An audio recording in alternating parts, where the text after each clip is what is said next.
Welcome back to Curious Comedy, a podcast made to inform and entertain, to enjoy and wreck your brain. Oh, and our name? I'm Sick. I'm sick. And this is Congested Comedy. Let's get into it. Sorry everybody for the long wait. I've been very sick for about 2 weeks. I had a throat infection, but I'm back on the rise and dedicated to the truth. So, and Jala also has suffered from an illness, but his immune system is impeccably better than mine, apparently, because he's already recovered after a few days, and I've been in bed for 2 weeks. But let's not dwell on that for too long. We're looking at the future.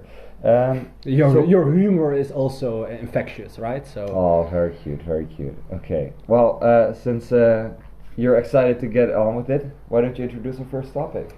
That's great. So indeed, we want to talk a little bit about India, because we see some global developments and some shifts in power dynamics, you could almost say. And what's interesting, because I read an article that was like thinking about how the future of India would look like, right? Especially because they're almost like the biggest country in the world, almost exceeding like the population of China. But what was especially interesting was that they also have a younger population. And that was the first time that I was really thinking about it, because I was also always thinking about, okay, how many millions of people do you have, right? But it is also about the age, of course, because you want to be productive. Yeah. So and then we are living in the Netherlands, which sometimes is also seen as a really competitive society. So I thought it was maybe fun to talk a little bit about what would it be like living in such a competitive society, and can we even compare it to our way of living, right? Because our work weeks are 30 hours a week, which is 32, I think. Which is below like the average worldwide, right? But also in Europe, it's just super low, and it's also sometimes not that international people call it lazy, but really like to manage our time is the polite way of saying it, right? Sure. So take some time for the kids. So now I just was wondering, like, do you think that there is more growth potential than China? And then we take the population into account and the age, but also the fact that India right now is super big in like the digital infrastructure. So when you look at like roads, the physical infrastructure, it's like really lagging behind. It's lacking. But if you look at the software developers, like the percentage of the population able to produce websites, web applications, and IT services is like a tremendous boom. Yeah, it's unrivaled. Yeah. So I think it's a very interesting, a few interesting things that you mentioned. First of all, is the competitiveness of the market in India. The job market in India and that of let's say the Netherlands. Whereas in the Netherlands you have not nearly as many people, of course, but it's very condensed, just like India. But our country is a lot smaller, so we have a way smaller population. But the people that are working at the top are working at like global level companies, right? So we have some of the top of the top of the top people working in the Netherlands. So the job market in that regard is, as hard as it's gonna get. While I think in India you would run into the problem that there's so much supply and demand at the same time going on for work in India that there's for almost any function there's like 50 people applying for the same job. If it's like a semi-good job that you could get, let's say, without the proper education, because the level of education or level of literate and educated people in India is a lot lower than in the Netherlands. So if it's a job where you don't need a diploma or a certificate, I think people and it pays reasonably well, people will fly to it like bees to not bees, like a mosquito to honey. I think that's probably wrong, but take it for what it is. So I think that is the biggest difference that you can put there. But in terms of sheer competitiveness, I think both have their challenges. Yeah, but do you feel like Netherlands is as competitive? Not that we have really an idea of how competitive it is, but do you feel like, in just in a loose sense of the word, do you feel like we are living in a competitive society in the Netherlands? Yeah, I do think we live in quite a competitive society because I've it's not that I'm an expert at anything or in any field, but I've definitely tried to climb the hierarchy of like a job position, and it's not easy. And I'm relatively capable. I show up on time. I do my stuff. I know what I'm about, and I'm eager to learn. But even me in a position where I was trying quite hard was unable to work myself up. And yeah, of course, there's many things I learned from that experience that I can take into the next one. But it did definitely show me that it's a lot harder than it can appear on first sight. So I do definitely think that it's a competitive society. Yeah, and that maybe the 30 week or the 30-hour work week almost is a sort of gives you a wrong impression, right? Yeah, Because I do think so. Yeah. yeah, because then, to be honest, when I read it, I was like, okay, yeah, maybe indeed we aren't that competitive. But like, how But you I- talk I- about it, But I think if you take into consideration the amount of one person works, one person is at home with the kids, household. If one person works 60 hours a week and one stays at home, that's a 30-hour average work week, right? Yeah, If, yeah. if you start thinking of things like that, then I think the number starts to make a lot more sense. okay, that is also a great point. But what I wanted to say is a different point, because it's not about the amount of hours what you were talking about, but you could, and that is that is what competition is about, is that you have to compete with someone who is not maybe willing to work more hours, but who is able to deliver more productivity in less time. And that is what true competition is. Yeah. So if you think about it, yeah, we are living in a super competitive, the Netherlands is a super competitive environment. Not Yeah. because you, of course, can't say, hey, okay, I'm able to work 40 or 50 hours, then it looks like you are doing a lot. But if you then, in the end, look, okay, what have you done in those 40, 50 hours? Yeah. You see that you have done as much as as a typical Dutch person who had just done 30 hours of work. So- Exactly. and So indeed, I think we're very efficient. Yeah, we are people. efficient, that's the word. Yeah. And I think Germany is king in that regard. Has been Manufacturing wise. Yeah, exactly. But I think also mentality-wise, in the workforce is very very active there, and I think the Netherlands is not far off when it comes to that. It's also we have a Dutch saying called "niet lullen maar poetsen," Yeah. which basically means shut up and work and then talk, instead of talk during work. And we are very adamant about getting our business done right, and I think that's a motif that sticks with a lot of Dutch people. True, but I do think that, okay, so then we established that we are a competitive society, right? But if you would compare it to India, then I still think that we aren't so competitive, because you could, and I'm not sure how it feels for you, but when I look around in the people that I have around me, then I think that no one really thinks that working 80 hours a week and making a bunch of money is like the highest thing you can achieve on earth. Yeah. No, And indeed. I maybe in India, I don't want to fill things in, but I could imagine that, especially when there's such a competition, I could imagine that some people there say, okay, if I just dedicate my life to work and able to pay the bills and maybe make some more money, then I'm Yeah. doing good. Well, in the Netherlands we say no. Yeah, it's fine that you make enough money to pay the bills and maybe a little bit more, but what do you do in your free time? Do you have Yeah. hobbies? Do you have Yeah. children? How much time do you spend with your children? And Yeah. I think we value life differently in that aspect.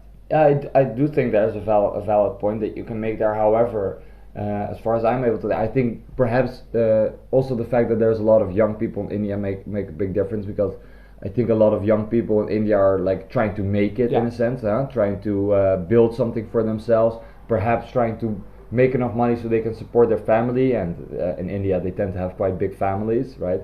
But on the other hand, you have a lot of gurus and people teaching like Hinduism and being content with very little, not being a materialistic. So I think those are two opposing forces. However, if you are a person in India and you're looking to be as successful as possible with the tools and utilities that are around you, I think you will skyrocket if you have the proper skill set and assets to be able to do that. Yeah. So yeah, I think it's a land of opportunity right now. That's why when you asked, do you think India has more growth potential than China? I think China has had their boom, and India is like closing up on it. Yeah. Because you already said that they have a very large platform of, let's just for a collective term say IT experts, which is, it's a stereotype, but it's a stereotype for a reason, right? Mm-hmm. It's just very common there, and there's a lot of proficiency in it. I think the more that realm is going to grow, the more possibilities and job opportunities that are going to be found in India, the more the economy is going to be stimulated. I mean, you can take, for example, somebody in India that speaks English can do work for another country anywhere in the world. If you know how the internet works a little bit and you understand the job market, you can get paid, let's say, $1,500 American dollars a month for doing work in America, which will translate to a lot more money when you're in India. So you can do work that doesn't require you to be highly skilled, just a little bit, which can make you big money, like a lot of money, and can get you in a very comfortable place in India. So I think there is a lot of opportunity. Yeah. Okay. But you could argue, like devil's advocate, right? That is the exception on the rule. People finding those opportunities, right? Because on average, those opportunities wouldn't be present for the average person. Fair enough, but that's why I'm taking into consideration the fact that the average person in India is becoming more able to do that. That's how I visit view it, right? Yeah. So I think that's also where I go with the idea that their boom in economy could come from things like this, like the ability to identify opportunities through the internet, because I feel the internet is going to be releasing more and more opportunities. You have, for example, Andrew Tate's Hustlers University. You have like a bunch of TikTok gurus showing you all kinds of different ways to make money, day trading, copywriting, all these new trends which are ways to make money on the internet that anybody can do. And when some reliable and effective ways hits India's let's say software infrastructure, I think things could go off the rails very quickly. I think we could see a massive overhaul of what India represents as a country. Yeah, no, I completely agree. But to add like one more argument, Please I do think that what could help in like the competitive discussion, right? So why would an Indian person be more competitive? To be honest, I think that like every population, especially if you look at wealth, has almost the same distribution, right? And it's about not the average that we are interested in, but more like of the tail things. And I do think that the tail? Yeah, the tail. So when you have a distribution, then when I'm talking about the tail, I'm talking about the extreme. So the extreme rich and the extreme poor. Okay, gotcha. And and let's talk about the extreme poor. What we see as poor is in no way comparable to what an Indian person defines as poor. Sure. And I could imagine that not like the worst thing that could happen to us when we were poor is like sleeping on the street. And then you need €2 to help you find a place, and then the local communities will help you. Yeah. For like $2 or €2, just like a symbolic amount, right? That you have to put some amount of effort into it, because not that we don't want to make it interesting for people to become homeless. But if you look at America, in India, then you see that like the worst thing that could happen to you, bro, I don't think that is far off. Not worth living almost. Yeah, I don't want to fill in. Yeah, I don't want the negative things, but I mean, we have to understand that like living in extreme poverty is extremely difficult. We are not able to put that in words. What that does to you mentally. And physically as well. Yeah, and I could imagine that, especially the mental part. Okay, for some people it will like almost sort of a curtain that comes in your brain which leads to a position that you're not able to function and be productive. But for some people, it can give them then a sort of Olympic fire, right? To be able to, for the rest of their lives, work so hard that they are sure they will never end ever in a position that is in some way relatable to that they have seen. Yeah, exactly. So it's indeed the two ways of dealing with it. It's almost a mindset thing, of course. We don't want to make assumptions about people that are put in such a position because it's horrible. You don't wish it upon your worst enemy to be in abject poverty.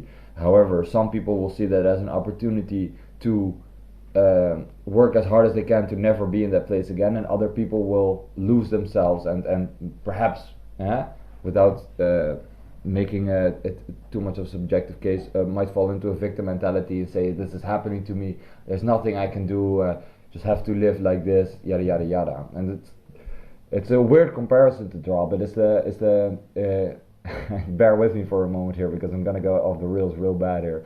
You have pedophilia, which people that were raped or molested as a child are more likely to be a molester themselves. However, if you would think about it, that would mean that more and more molesters would keep growing exponentially, right? Because if everybody that's molested also molests, you can do the math. But what tends to happen is, even though that is a fact, is that the people that are molested don't always molest, and a lot of them will do everything in their power to make sure that it never happens to their kids, and will protect them for everything. And I think it's a very similar thing to how a traumatic event, which I think abject poverty and being molested, of course, never the same thing, but both very horrible things that can happen to somebody, is a breaking point for a human. And in a breaking point, there's two ways you can go. You can go even further down and try and stay there, or you can bear through one of the toughest things in life and go up from there. But that will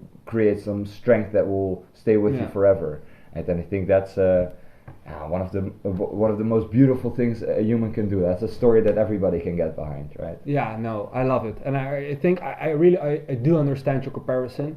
And I know you're already saying it's not really comparable, right? But to make the for me an important distinction, and I'm sure you will agree, is just that both happen to you, right? Being molested and living in poverty. But I think there are many differences. We can agree upon that. But like for me, I think we are on the same page. The biggest difference is that in the end, if you are the molester, it is not in your benefit to molest. Maybe you think so because it gives you some kind of fulfillment. I don't know how it works, but fine. Yeah, sure.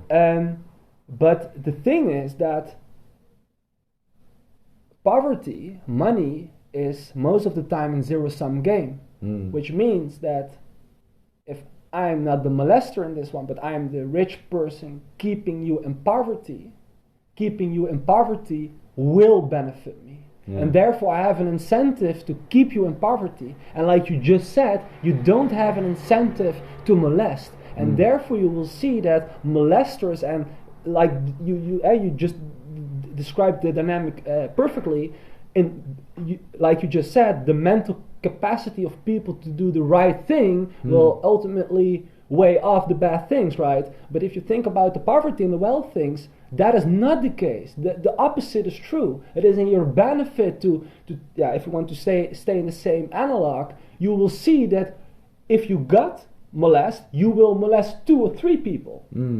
And that is what we see, of what we have seen and we will continue to see, is like an enormous social inequality. Like an enormous, like the 1% or the 0.1%, or maybe in the near future the 0.001% having like the same wealth that 90.99% of the population does.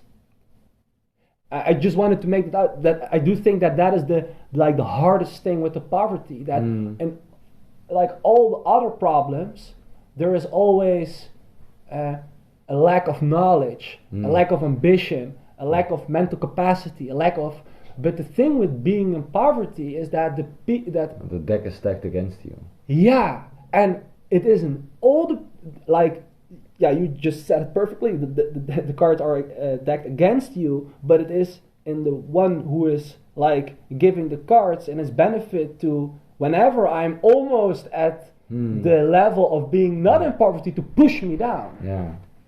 And that is something like in any other case, Leslie or whatever, it doesn't work that way. You don't have an incentive to. Maybe you think so, like I just said, but that is like that's a sick mind. That's a sick mind. But if you really think about it, if you're like in your optima forma, then you wouldn't behave that way. But in our economic system, we have incentivized people to behave in this way. Because we will say you will make more money, which means you have done it better. Great job. Great job for holding someone else in poverty. That's sick. It is sick. It is sick. Well, kind of a sad note to end to. Yeah, right? it is. But I wanted to make a joke about it as well. But you do beat it. me Come to on. the punch. You No. beat me to the punch. Instead, I wanted to say, well, with that warm feeling in all our stomachs, let's move on to NATO, which will also further that feeling of warmth that we're all feeling. Yeah. But it's winter, right? Winter is coming. So are the rockets. It depends how long Putin stays alive, but sure. Yeah, well, in case you have plans to change that, don't tell him because he's always listening. That's true. But do you want to go to the next subject, or do you want to because I have one question about the whole thing we just discussed. Oh, please. And I'm really curious what your opinion is because we kind of dived really. We delved really deep into the. But I told you I was gonna get off the beaten path. I didn't think we'd fucking have an adventure there. No. But I liked it. No, it's great. But maybe to zoom out a little bit. Yeah. And say, okay, right? You have US, then you have China as a global economic power, right? Money is power. Okay. Then you have right now almost. Now you have Europe is third, but. In a couple of years, you will see that India will be like the one of the superpowers. One of the superpowers, right? Doesn't really matter what position. Now, you can see, and it's quite interesting because we saw it last couple of weeks that that the USA, which was always like the defender of free trade, right? We could imagine, or we all know, 2000s when the Americans were convincing. Via the World Trade Organization that China should enter the free market because that would benefit them and their population and they would be become really rich, which happens. But now the question becomes that we see right now that the US is instead of competing the free market thing, is instead deciding to say, okay, we want to protect our economy because we see that on certain domains we are losing competition-wise, or we cannot afford to lose. Just if you are winning, you don't have to think about this. So you could imagine what the position are, and now you see that with certain chips, with certain minerals refinery, but also mining that are critical for EV production, batteries, right? You see computing power, but that's also related to chips. So you see a lot of domains, a lot of industries that are, and for example, our Europe super high tech company ASML, the producer of the machines that produce the chips. Exactly. That is also not allowed to trade with China, to not sell the newest EUV to China, because the US says that could compromise their security, which is really broad, as we know.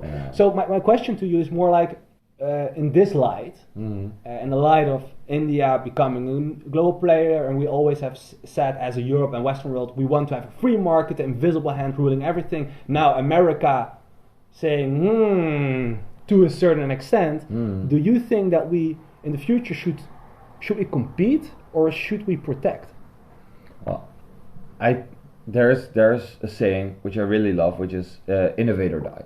And I think one of the people that embodies that very well, for example, is Elon Musk. I think he also preaches that saying, maybe not directly. But can you repeat it? Because I'm not sure. Innovate or die. Innovate or die. Okay, yeah. Right. So you have to continuously create new things, be competitive, be innovative, or you will fall behind, you will die, right? Yeah.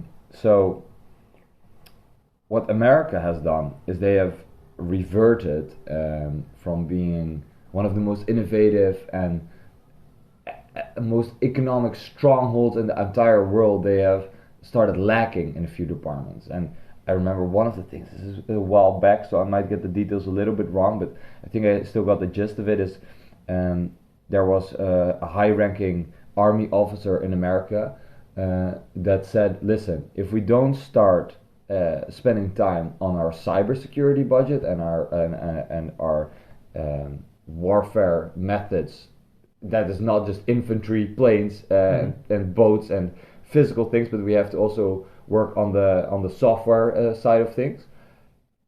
He was almost left out of the room when he came with this idea. While he said it's so essential that if we don't do this, we will lag behind. And now what we're finding is that he was right, and China is ahead, and there's other countries that are also ahead in that department. While I think if America had focused its efforts on that, they would be number one or one of the best countries in the world in that regard. And I think America is almost a bit stubborn and stuck in its old ways, and it's taken it lightly. And I think greed and fear has managed to. They so badly want to stick to the idea that they are the best. They are number one country. They are nationalist. America is the best country in the world. USA, USA. That they are so unwilling to give up their positions that they would rather say, okay, nobody else gets to do anything. Listen, we all have to do it our way, and if we're not all gonna play fair, I'm gonna steal your toys. It's like a toddler's reaction, and it's almost sad, really. And I think it's led by greed and fear that they are going to be overtaken and that they are going to no longer be relevant in the conversation, which won't happen for a long time, but if they stay on this path, it will. And the greed that embodies America, that really shows that they want everything for themselves, and it's painfully apparent at this point that this is the case. So I think it's not even a question: should we compare or should we protect? We should always compare. We should always be competitive. We should always strive to be better and make the best for each other. And I think the countries, the leaders, the people that are scared to do that are the people that we should be scared of, because those are the people that are hiding something and have something that they have some skeletons in their closet they do not want to come out. And the fact that America is shown to be one of those countries shows that we should definitely be careful in what way we look up to America, and instead should be a bit more critical of their ways. Yeah, no, I think that is a great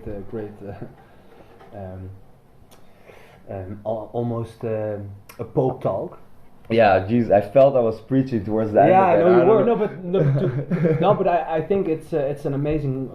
It was an amazing discussion, and thank you, appreciate it. I really agree with almost anything you said.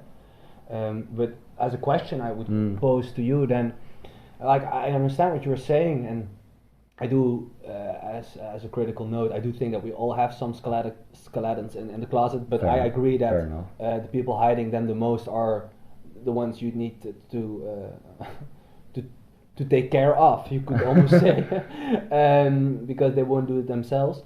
No, but I'm not sure you know what you just said. No, but what? No, wait, I'm not sure how that came across. Wasn't my attention to... You basically insinuated that the people that have things to hide should kill themselves. Yeah, okay, maybe, but that is my lack of my English. That is the language barrier, we call that. Great. No, that was definitely not what I'm trying to say, but I wanted to say that they don't have the people that are hiding stuff are not the people that are saying, hey, I'm hiding a lot, right? Yeah, exactly. But my question would be, you say, okay, of course, it is not really a question. You should not protect because you're acting like a toddler. You should compete. But then, if the USA would now compete, then they would lose. Mm. And how would you deal with that situation? Because let's assume you are the president of the United States, right? You could either say, okay, I hold myself to the principle, I'm not a toddler and I compete. But if being not a toddler and being and holding yourself to your old values, whatever that means that your competitive position is weakened, and like the income of and the curtains dropped as well. Right. So let's take that to an extreme in which the average income of an American will decrease and the average income of an average Chinese citizen will increase. Then have you done your job as a president? Well, better than the case. Okay. Well, so you're imagining me to be the president of the United States. So already I have dementia, so it's going to be a lot more difficult. Yeah, no, I could imagine. Yeah, I know. Right, and if I that's why we chose you. Yeah. If I stumble in my speech, you already know why.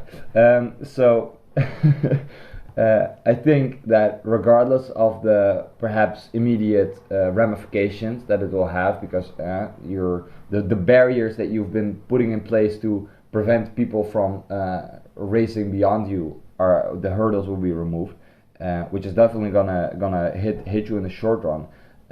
But I think if you mobilize your country in such a sense that you're invigorating the American people, there's 300 million people in that country, and there's some geniuses in that country, right? If you allow them to maximize opportunity in people's playing field, and you allow them all the resources and tools that you could possibly hand them to make the most of the situation, I think you will shock yourself with the results that you were able to produce by that fact. And I think the belief and the faith in that you would have to hold and that you would embody by your actions, this is quite ideological, but I'd like to believe it, will inspire the people to use those liberties and those blessings to raise back up. Because if there's one thing I know about America, is that Americans are proud to be Americans. Or what's better than being a proud American than making America an even better place, right? If you're given all the tools, all the opportunities to be able to do that, why would you assume that they wouldn't do that? Is what I would think. And as a president, I feel that is the idea that you should inspire to your people, is it not? Instead of saying, okay, we are scared of China, and we are scared of Russia, and we are scared of India, so we're just going to prevent everybody from playing a fair game. Go for it. We are behind them. We still believe that we can do better. Now that is a message to be inspired by, right? Yeah, no, and I agree. But to be honest, right? I think ruin my argument. Yeah, no. I think the Americans also agree with you. But the thing is, and we didn't discuss it because then it would get harder. But like the answer, I think, why America is choosing to protect instead of to compete is not because they don't agree with you. They do, I think, at least. Because I do, right?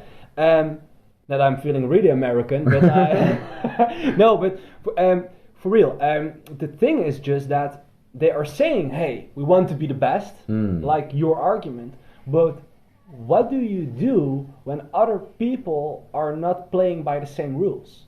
And that is what is happening right now. So we have, for example, we say when you produce, I don't know, a bottle of plastic, doesn't matter really much, you cannot have your emissions exceed a certain amount, because you should do it with a certain eye for your environment, with a certain eye for productivity in mind, where your productivity is not only related to cost and revenue, right? So how much do you make your profit, but it's also related to, okay, how do you take care of your environment? That's the whole ECG proposition, right?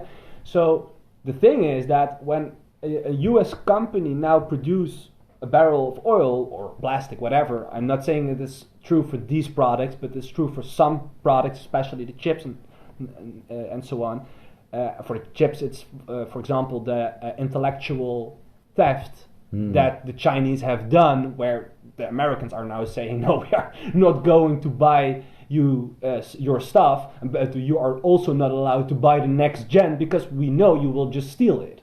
which is intellectual property. And in the Western world, we hold countries responsible and accountable for that behavior, while in the Chinese, in the CCP, will just say those are your rules. Yeah. And I have never chosen to abide by those. Exactly, and that is why the US says, okay, yeah, maybe then we cannot compete. We have to have a level playing field. We have to have the same common rules, and that is what the last 20 years was all about. So making those rules, making a level playing field, because America was already such a bigger economy, they give China some leeway, but now they are saying, bro, you are almost as big as us. You are increasing your output by like much more than we do. You are more productive. You are almost more powerful. Now it is time to level the playing field, and now you're going to abide by the same rules we are saying our companies have to abide by. And if you don't,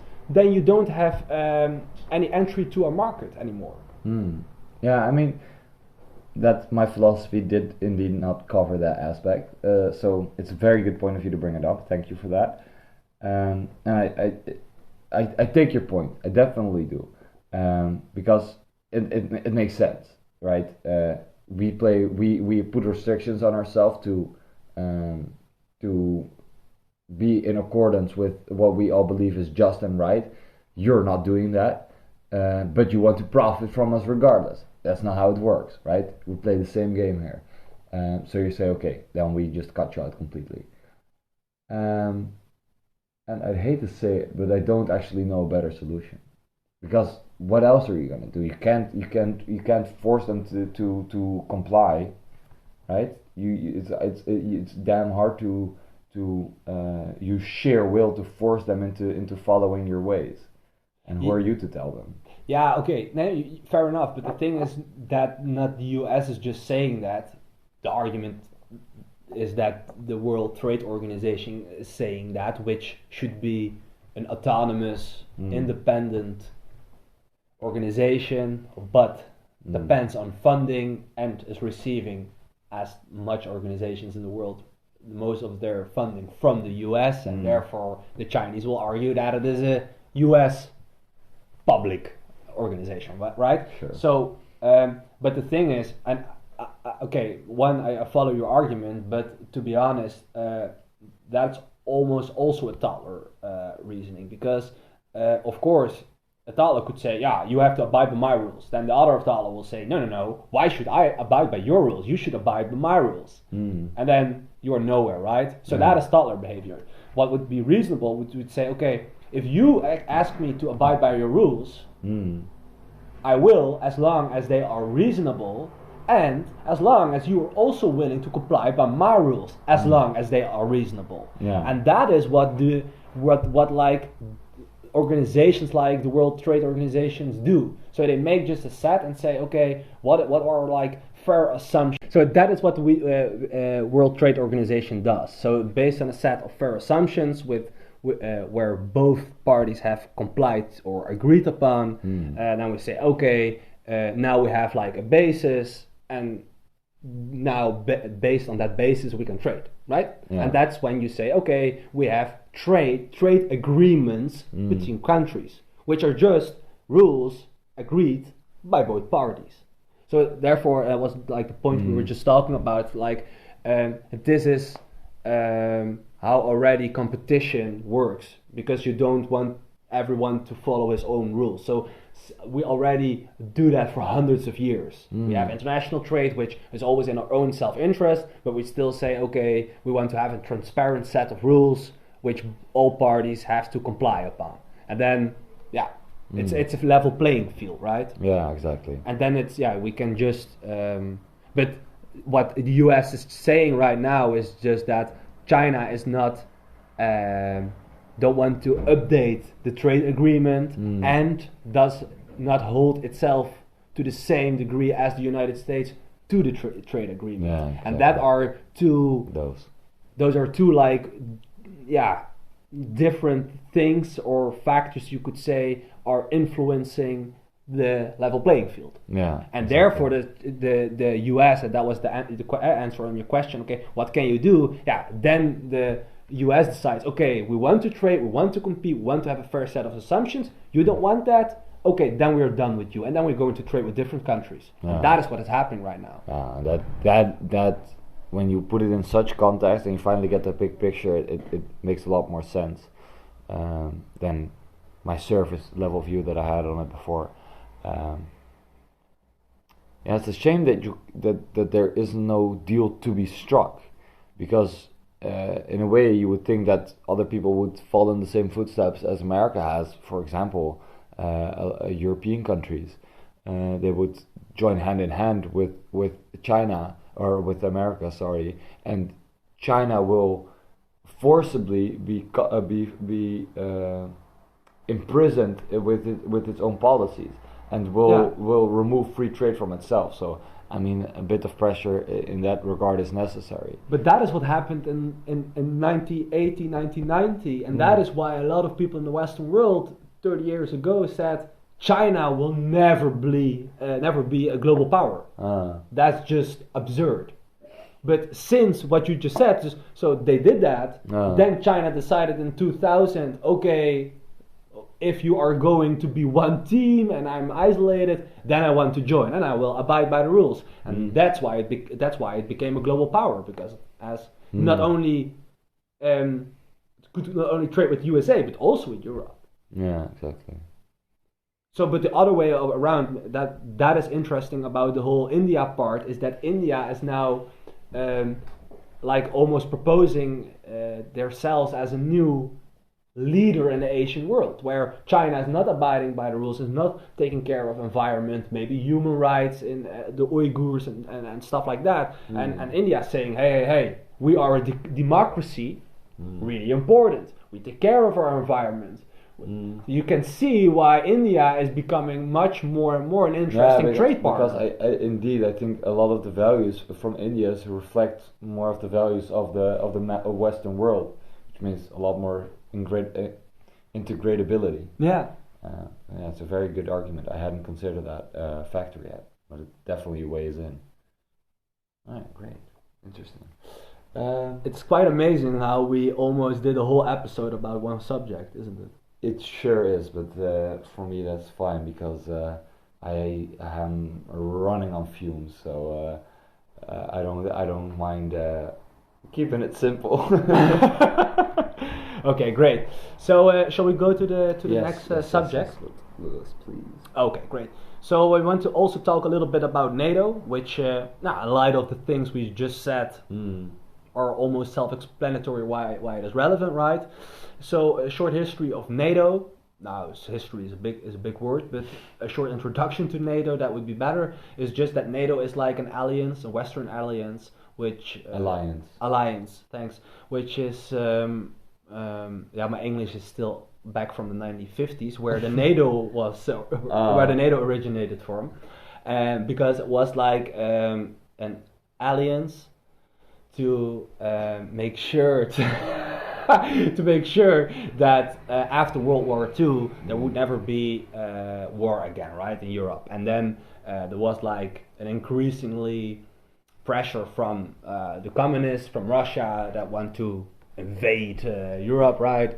And then we said, okay, if we just as a collective help each other, and then we are stronger, and one is less inclined to attack us. And that's why Article 5 of the NATO is the most important article, which just says, if you attack one of our members, that's an attack on all of them, and all members will attack. So this is exactly what went wrong in World War II and the first. So have we learned from history? No. No, that's not true. We did, and the NATO is a military alliance, right? So every country has to send some military and financial aid, and then NATO will, as a collective or as a central organization, coordinate the military activities, which are normally not present. It's a small military, but some operations are done in the Balkan, where there is right now a lot of refugee, so a migration crisis. So you have like in Serbia, you have a little spot which is not part of NATO, which is not part of, and there like migrants try to cross the border with Hungary and try to come in Europe. And then you see that sometimes NATO is acting as a gatekeeper, and they also like one of the biggest things they have done is like trying to negotiate peace between the Arabs and the Jews in Israel, right? As you could imagine. So, but that's enough about that. So just almost whole Europe is in it. Canada is in it. USA is in it, and some other Western countries. But my question for you would be, to what extent do you think that we can unite and become bigger and bigger, and collectively fight for good values such as freedom of speech, right? Without losing exactly what we are supposed to fight for. And you could imagine that if NATO is a collective of like 30 countries, then you have 30 individual countries which all have their own ways of treating freedom of speech. But what do you do if you want to collaborate on a military level? Are you willing, to what extent, and that's my question to you, are you willing to like say, okay, these values, these virtues, I'm willing to dismiss them because I think military aid is even more important. And yeah, let's take for example freedom of speech as an example, and then on the other side like the increasing infringement upon that. You can imagine like Turkey is also part of the NATO. Now you see that you have less freedom of speech in Turkey than you have in the Netherlands, for sure. Yeah, sure. That's not really a debate. Well, I would think that free speech is a universal human right. It's what we like to think, right? Everybody should be able to, and to an extent, I mean, there are certain things that you just that starts being hate speech, which I mean, it's also something to be careful of. But all in all, people should be able to hold their opinions, right? Whether it's a far right, a far left, right in the middle, or anywhere in between, you should be able to have an opinion and be able to practice free speech.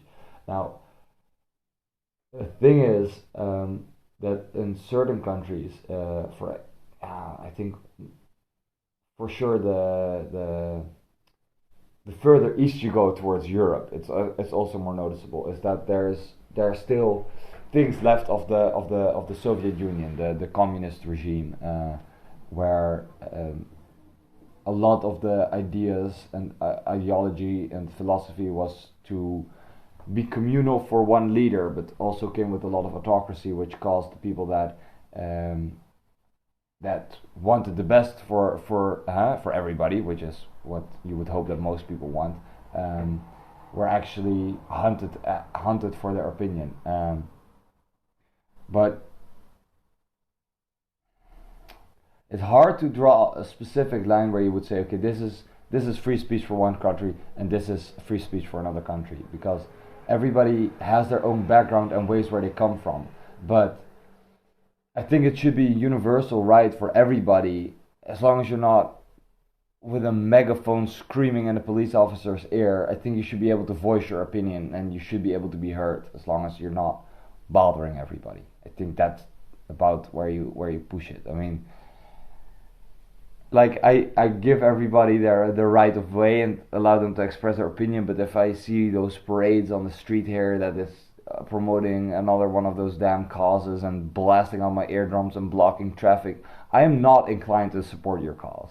I am in fact more inclined to thwart your plans. I don't care how much I agree with your point and how well and accurate you've portrayed it and how important it is. The fact that you're messing up my day in such a blatant way is just, yeah. I mean, how do you want me to support you, right? It's like, yeah, I don't. I'm only going to hate you. Yeah, no, but I had a dream of this where I was like, there's this parade, right? And I was I don't remember what it was. It was a socialist party, or it was for the Labor Day. I don't remember. It wasn't that impressive, I suppose. Or important. Yeah, sure.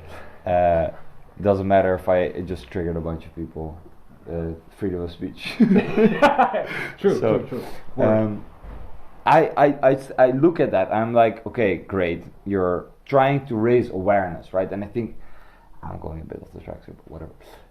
This is also like the trend that I see on social media all the time. Is we want to raise awareness, and that is like the highest ideal, is to raise more awareness for it.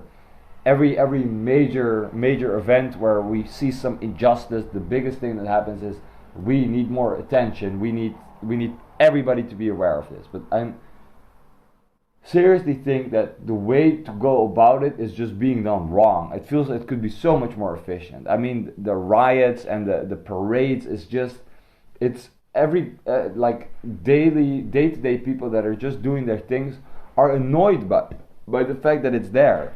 Well, what you would want is for sure people to be aware of the problems that are going on and find a way to help and to create actions, to do a marathon, do a race, do a stream, organize some special events to raise money or to be able to actually put something into place instead of just saying, look how many likes and retweets I have on this thing that is so important. I just get annoyed by the fact that it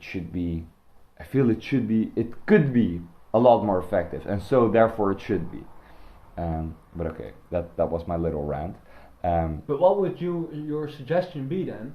Yeah, so okay, if you want to spread attention, I don't think screaming at a big parade is gonna work. I think you're literally better off trying to speak to people, have like a little bit of an info flyer, and genuinely just speak to people and talk to them about it. Yeah. That's one.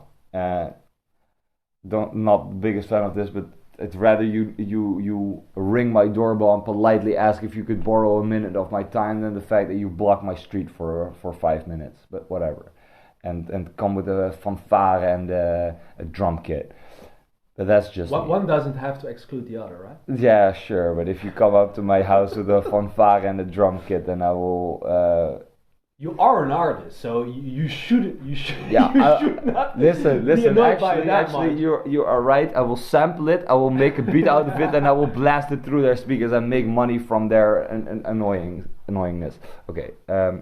What my solution would be, indeed. So that's the raising awareness part of it, and then, as I said, create actual actions that are able to generate money or assets for the cause that you are supporting, and put something into action, because we are so obsessed with the idea that we should be raising awareness that I see it on social media all the time. It's so it bothers me on such a deep level that I'm like, yeah, everybody with the Black Lives Matter, everybody puts like a special flag or puts a fist in their post, and they are like, yes, I'm supporting the cause. Like, I'm aware, bro.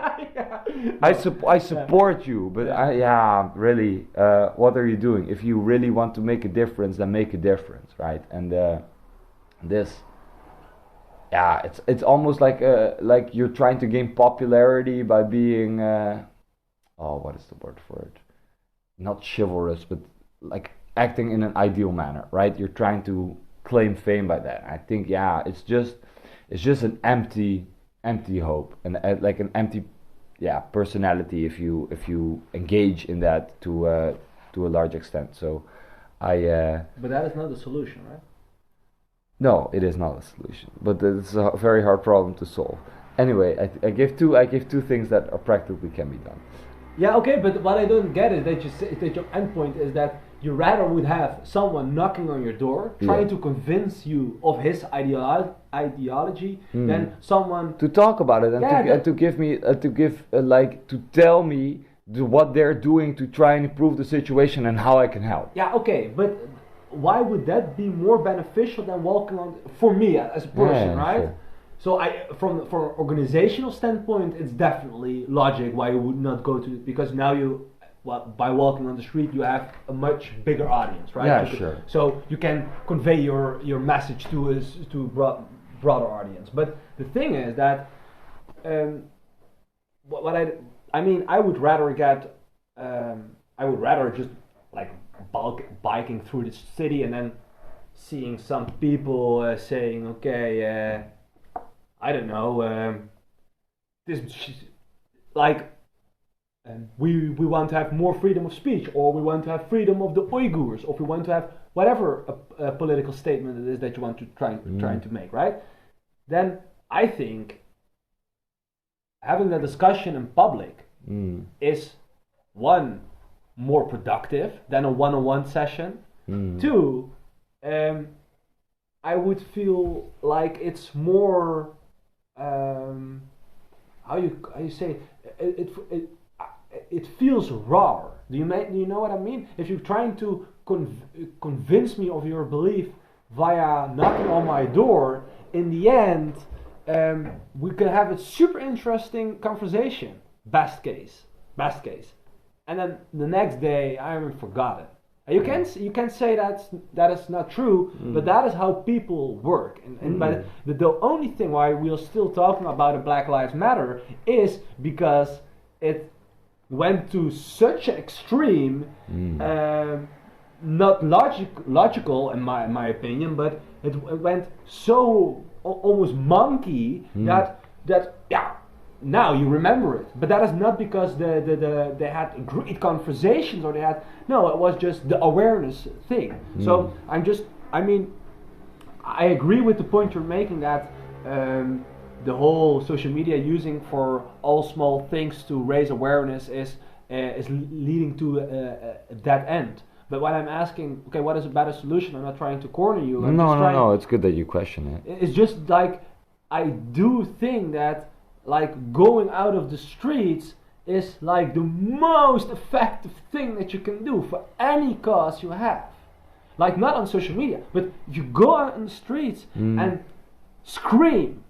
Like almost your analog of screaming via a microphone in a police officer's ear. That is, in my opinion, the most effective manner to achieve anything in life. And you can see that in Iran. But okay, listen. I think there is a big difference between if you're protesting Unilever and you have a big crowd in front of the Unilever building with protest signs and yelling and making a ruckus. Then if you're here on the streets saying Free Palestine with a bunch of signs and walking in the road, because most people here, that's an assumption, but let's just take it for what it is for the sake of the argument. Most people here don't have a relation to Israel or Palestine. It's not affecting their daily lives, not even close. So when you go about it in such a way, for example, let's say I'm hearing about this for the first time. I've maybe heard like a snippet before, but I'm not really aware of the situation. My first interaction with it is a bunch of angry people on the street shouting and making my life more difficult. Why would I want to be interested and help you? It doesn't make sense. Do you understand my point? Is why I'm saying, okay, forget about the idea of coming to your door, because we don't want Jehovah's Witnesses everywhere. That's a fair point. However, I do think it's important that we have an ability for honest conversation and like actual results. So I mean, I'm not claiming that I have the solution to Palestine and the Israeli conflict. I don't think anybody does. However, if you want to educate and want to be able to support, so for example, you want to raise money for refugees from that area to be able to come here, or you want to allow these people to, give them opportunities, contraception, whatever it is. You want to help these people in some way. Find a way to raise money, find a way to create an event. There's a bunch of fun things you can do with that. Allow people to sign up to just help for free, and you don't have to be a big parade. You don't have to go to people's house. Go to the city center with a group of people and like try and talk to people. I think that is such a more human and like loving way to go about it. I mean, we're all used to the sales people pushing every agenda on you that they possibly can. But if we are having people for just causes trying to really make the world a better place in practical terms, I would be so much more willing to strike up conversation with a stranger. And I think that's something that we're missing in society as well. Like, everybody's so scared of social conflict, and for good reason, because there's a lot of weird people out there and people that you want to avoid. So I'm saying, let's create some people you don't want to avoid and that you actually want to talk to. And instead of this angry mob that's so unapproachable that even if I am interested in your cause or I want to learn more about it, then I'm like, I'd rather avoid it, because it seems like if I go up to you, I might get screamed at for questioning your views. Yeah, you lost. Now that is a fair assessment. I do think that is indeed true, and you can see that happening, right? So I agree with that. Sure. Yeah. But then it is quite a side road we took. Yeah, it is, sorry.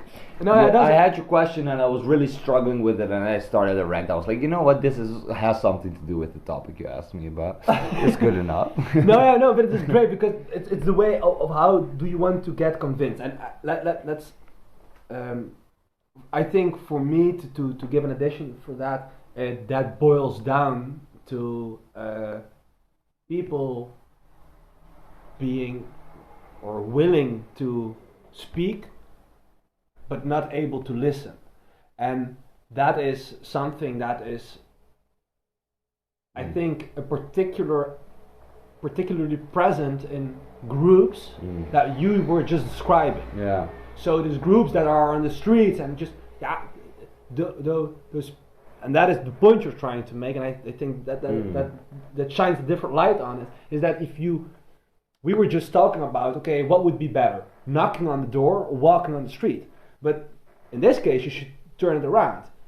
Are those people walking on the street ever in a position willing to or able to knock on your door? And the answer is no. Why not? Because they want to convey their message, and as a pope, they want to convince other people that their truth is the truth. Yeah. While what you are proposing is having a decent conversation in which people in both directions are listening to each other. Yeah. And that, by definition, you cannot achieve with someone who is not even willing to listen to you. Yeah, exactly. And maybe that is the point you were trying to make. Then I get you better. Yeah. Yeah. No, it is actually. Thank you for articulating my thoughts, because I wasn't able to fully.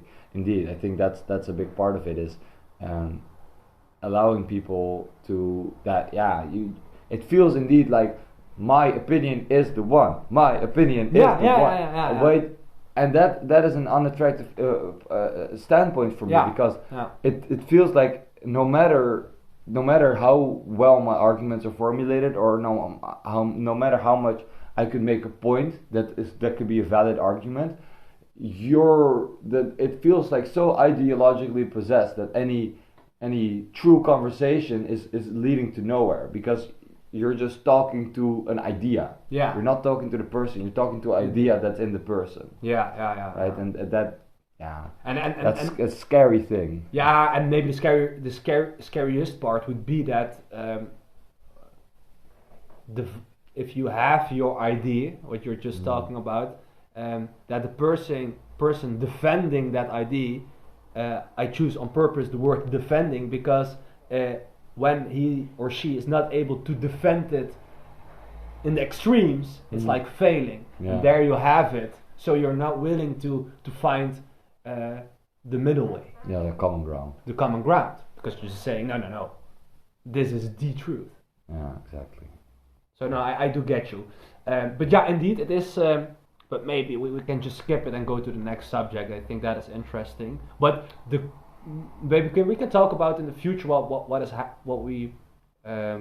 happening within NATO, because the question I posed was more about, okay, how do you think in general? Because now we are like on a macro level describing, okay, what is the best way to convince another of, but like in general speaking, when we're talking about countries who have a different belief system and norms and values, how can those people collaborate on a defense safety level while also fighting for their own beliefs, like freedom of speech? How do you do that? And is it not something you will compromise. So, for example, if you would say, I want to have a safer country as a NATO, so we want all the countries in NATO to be safer, does that not automatically means that you always have some infringement of your privacy? And for some countries, that is a bigger price to pay than for other countries. And how do you deal with it? And what would the balance be between those countries? But then you have to indeed dive deep and look. Okay, what are the norms and values of those individual countries, and what is common ground? But if you have an opinion about it, please share. No, I would really love to, but I find it such a difficult question. I find it really difficult because obviously I want everybody to be able to say what they want, unless you're just a knucklehead. Just to put it mildly here. A blabbering idiot. But I also agree and understand that there are people that will take advantage of that, or that are paying a bigger price than others by saying, okay, everything can be said. Because if you take Julian Assange, he said maybe more than anybody else in a long time, or very few people, and he was crucified for it.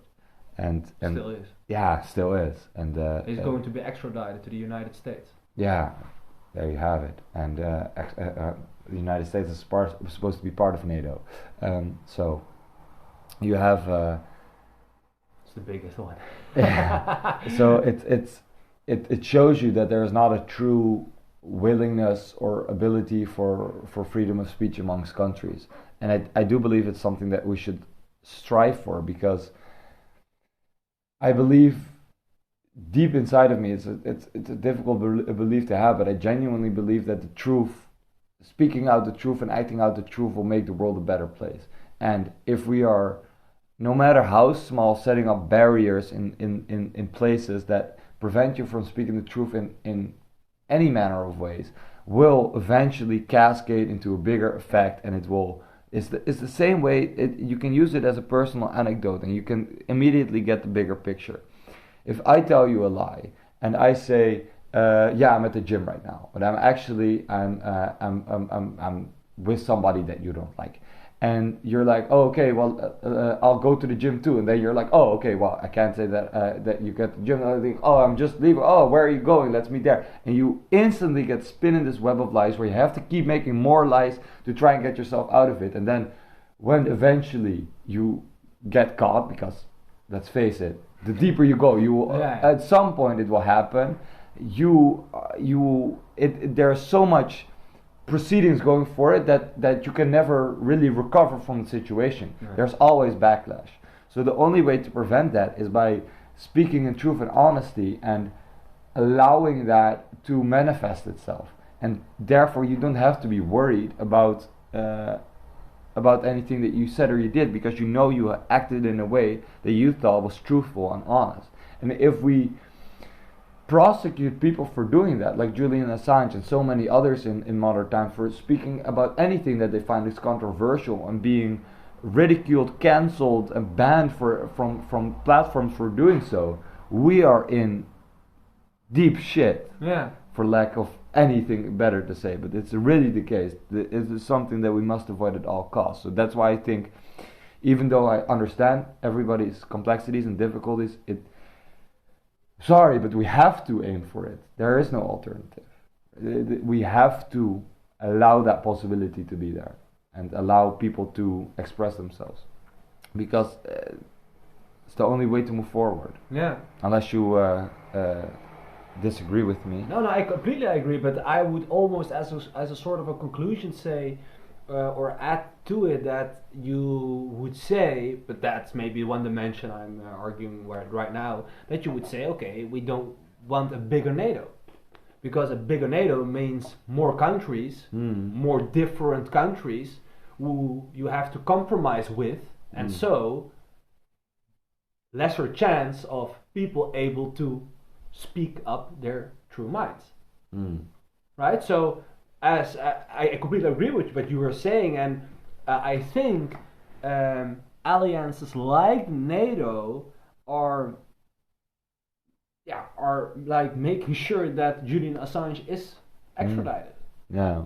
Because now you always have, if you have like NATO, then you can on any level can always, like even as a Sweden or as a UK, you don't agree with what is happening to Julian Assange. US can always say, listen, we have on so many different levels with the UK, but for some countries, just the NATO, you can use that as a sort as to leverage your position. And I think that is. It's sad because I would hope that by bonding it with countries in such ways, allowing them into the circle, would allow for a more diverse and new standpoints to enter the ring, which means that new discussions can be made, new conversations can be had, and new viewpoints can be implemented. Ideally, that is what you would want to have. Yeah, okay, but it sadly is not the case. That is because sometimes it is not, when we are talking, especially in geopolitics, we are not talking about what is right or what is true. We are talking about the perception you have. So when we talk about NATO, we are not talking about is the glass half filled or half empty. It's both. Yeah. But the problem becomes when you say it is half empty and I say it's half full. Yeah. And to make it concrete, so I follow your reasoning. I believe that is also the naive way of reasoning that went into it, and I don't have a better solution, so I'm not criticizing it, but I do say that I'm really worried about some fundamental human rights. As you have seen that those are compromised with Julian Assange. Yeah. Exactly. It and happened. also the mention that you made, not in the podcast but beforehand, about Sweden and the veto.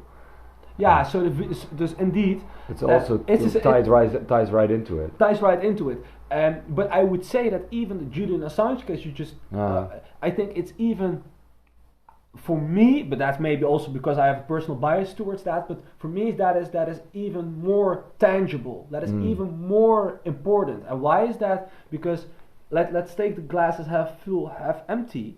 As an analog, then you would see that, for example, with Julian Assange, that let's say Sweden would say, okay, we have a lot of, both say, US and Sweden both say, we have freedom of speech, but the United States says, yeah, we have freedom of speech, as long as it's not about the industrial military complex. While the Sweden says, freedom of speech is freedom of speech. Now, you are in NATO. Now you have it. Yeah. You both say we have freedom of speech, but Sweden says that's like an ultimum. You can go as far as you want because freedom of speech is freedom of speech.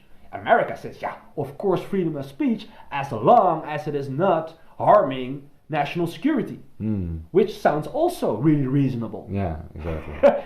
And now you have, as Sweden, have to discuss or have a debate with the US, and you can see that this is like. So I just wanted to say that it's not about, okay, is it true? Like, can we measure how much fluid is in the glass, and can we just determine is it half full or empty or more or less than that? No, it's just we have measured it, and we know that it's perfectly filled to 50%. And now it's just, okay, do you think it's half full or half empty? Yeah. And it's just more about what do you think is smart to do. So both have a euro, and I say I want to spend 50% on military and 50% on social. And you say I want to spend 50% on cultural things and 50% on education.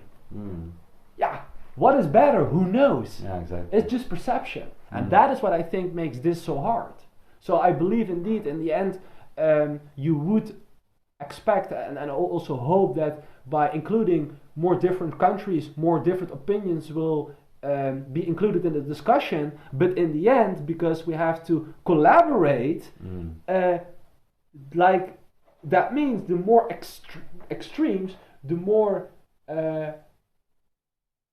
individually people divide from the average, and so the more people on average are dissatisfied. Yeah, I get that. So the bigger NATO gets, the more chance every NATO, the higher the likelihood of it exploding and say no, and that is also, I think. So you would almost want to say that NATO should be a purely military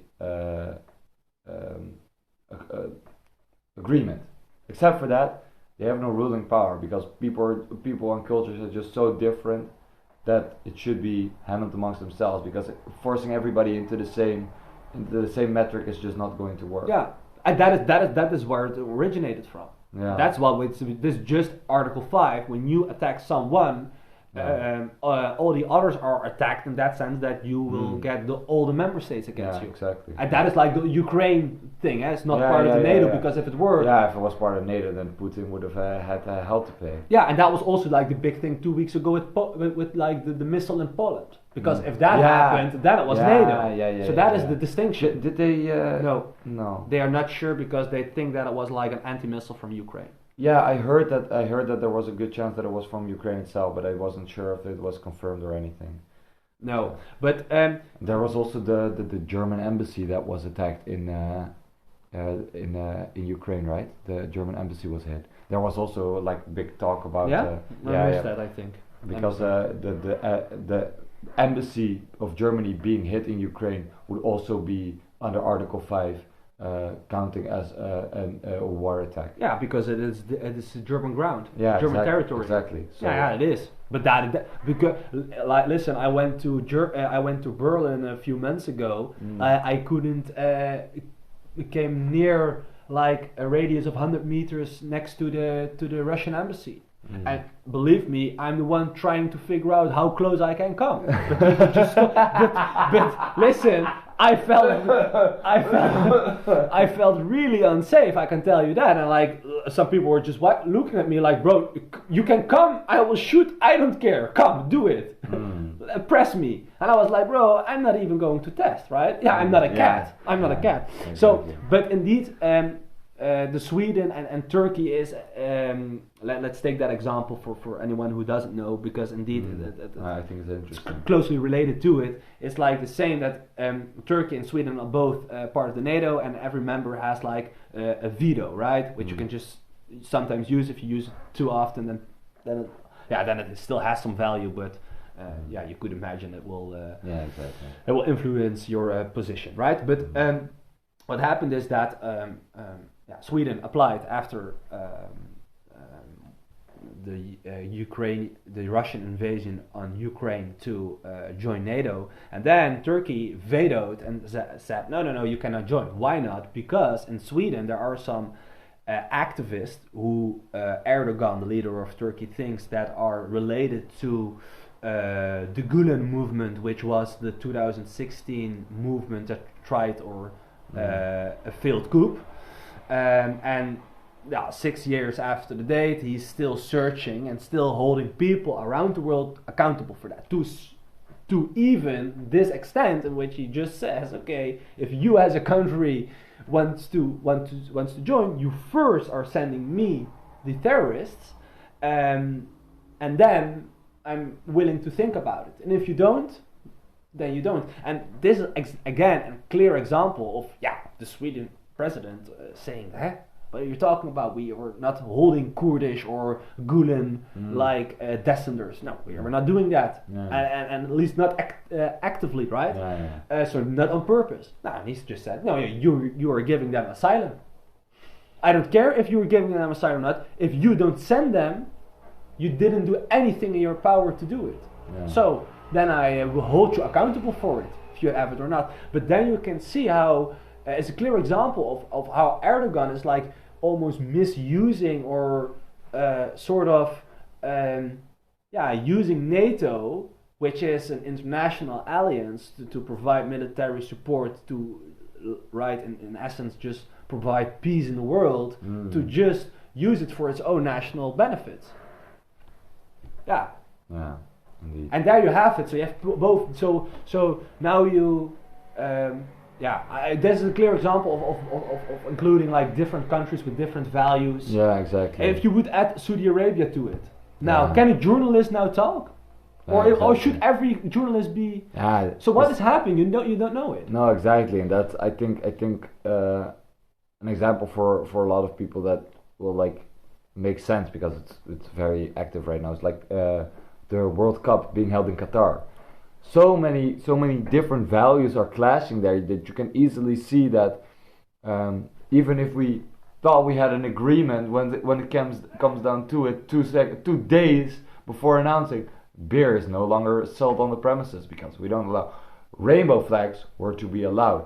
On the day of, they are being held in possession and being taken off people. If you have a rainbow somewhere in your clothes, we are taking it. So you can see that they say, yeah, we'll play along. We want the World Cup here. We will allow all your rules. But when it comes down to it, no. We're doing it our way, and there's no discussion. Yeah. And I think it's a great example. Yeah, thanks. I think the idea with NATO, especially also with Turkey and Sweden, people will use and abuse the system for their own benefit and interest. And the more people involved, the more bended and corrupted the system will eventually be, because we are as humans are individuals at the core, at the base level, right? You live an individual life. We are all connected, but you live an individual life.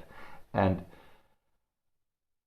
one very famous quote that I've heard that I really like is, a group doesn't hurt, a group doesn't get hurt, the people in the group get hurt. So it's not that when something happens to NATO is that NATO gets hurt. NATO is not something that gets hurt. It's an idea that people upheld. The people that are upholding it or living under its regime are the ones that will suffer the consequences. Yeah. And the more we start to realize that, the more we will, I think, have to face the facts that trying to fix a broken system is not the way to go. The system itself is inherently wrong. And if we fail to come up with a better solution or abolish it on its own, perhaps Article 5 has enough reason to stay, or perhaps part of it should be rewritten. I think the problems will only keep stacking up, because all that Sweden wants primarily, I'm assuming, is refuge, is safety, is a war safety. They perhaps don't want to deal with all the things that come along with it, but have to in order to ensure safety for the people. And by being forced in such a position, they are being able to be taken advantage of by a country like Turkey, and forced perhaps into a very ugly corner that they rather not be in, and now under time pressure as well. It's a messed up game. Yeah, I know it is, but I think that is a very valuable point, because sometimes, especially in the heat of the moment, you almost forget how that we are talking about people. If we take, for example, the Russian invasion of Ukraine, and in the heat of the moment, you're sometimes almost want to say those stupid Russians, but there is one stupid Russian, and that is Putin. Yeah, right. No, but in general speaking, that is like, and the same counts for the Chinese, or same counts for the Saudis or Qataris, right? Exactly. If you think about it, that country that has 10%. You can see interviews, the Qatari people with the strange dresses. Mm-hmm. I thought we had an issue about that men want to be female and female want, but when I look at, I mean, right? Yeah. The jam pot dresses. Yeah, for real. So no, but. And you can say, oh, that is impolite. No, it is not impolite. Those people are talking interviews and having the audacity to say, our people, Qataris, are just 10%, and other 90% are refugees helping to build our country. Yeah, dickhead. Go work yourself. And if you don't, and if you want to be the lazy person, then show some respect.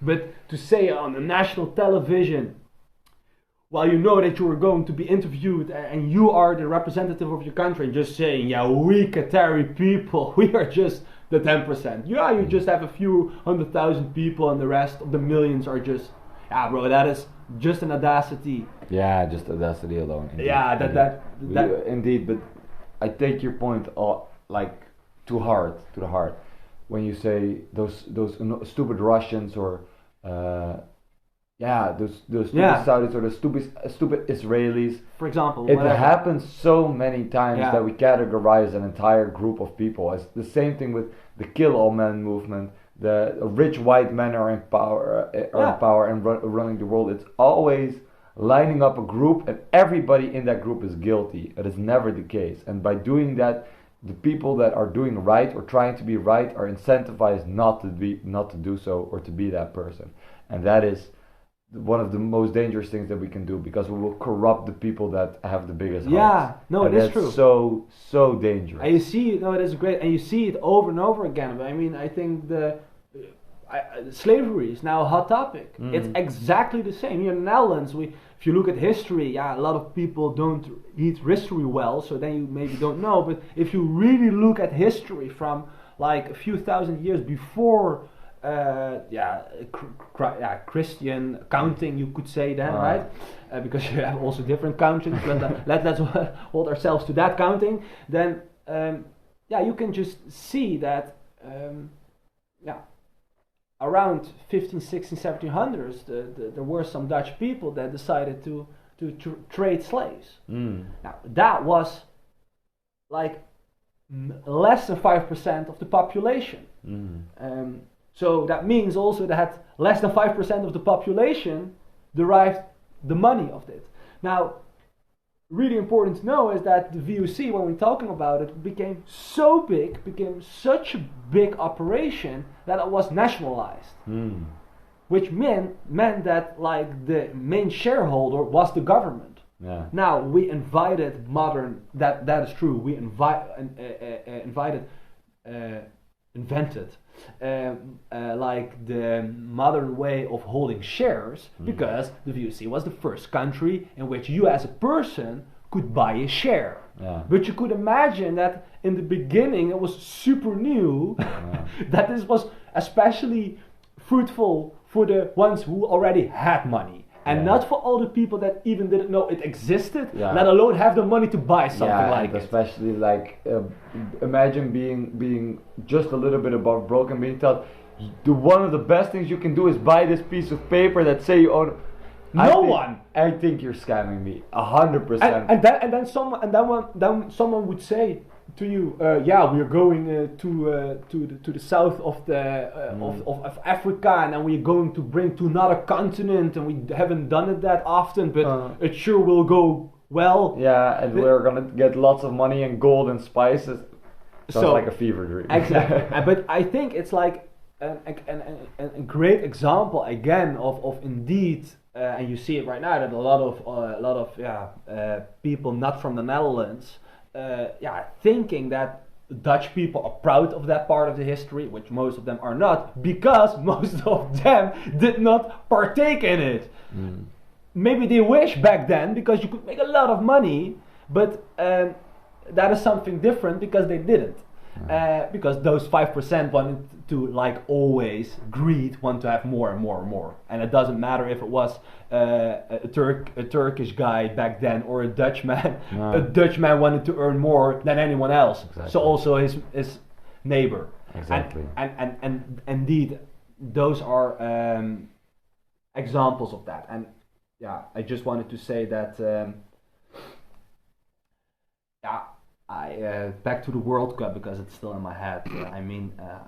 I can feel that, and I'm thinking about the World Cup, and I'm thinking about Budweiser, and I get it, right? And really annoyed they cannot serve beer 2 days before the lounge.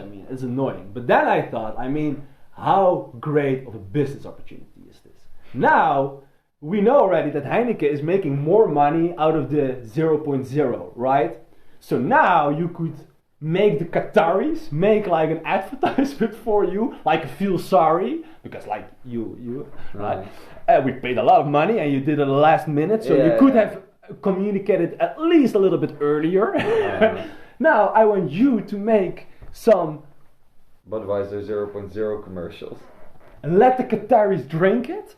Let them make the advertisements for you. Sell a shitload of beer, because people don't get drunk, right? You can sell a lot. And then, like one of the last 2 days of the event, you would run a countrywide commercial, and then you would say, Budweiser, 0 deaths, 0 alcohol, 0.0. like a big fuck you, right? And that would be. And it would be afterwards, after they have drunk it, so then you could like show the whole world, like, oh no, you were drinking it. 0 deaths, huh? It's like sort of a compensation. Hey, Jala, have you ever considered going into marketing? Because Yeah, I I think have, you'd yeah. be great at it. Yeah, right. Yeah, I've thought about it a little bit too much about it. Okay, well, perhaps for another day. Or you can manage the social media accounts, right? Yeah, bet. Okay. Do you mind finishing off? I do mind not talking to you anymore, but after all goods comes an end.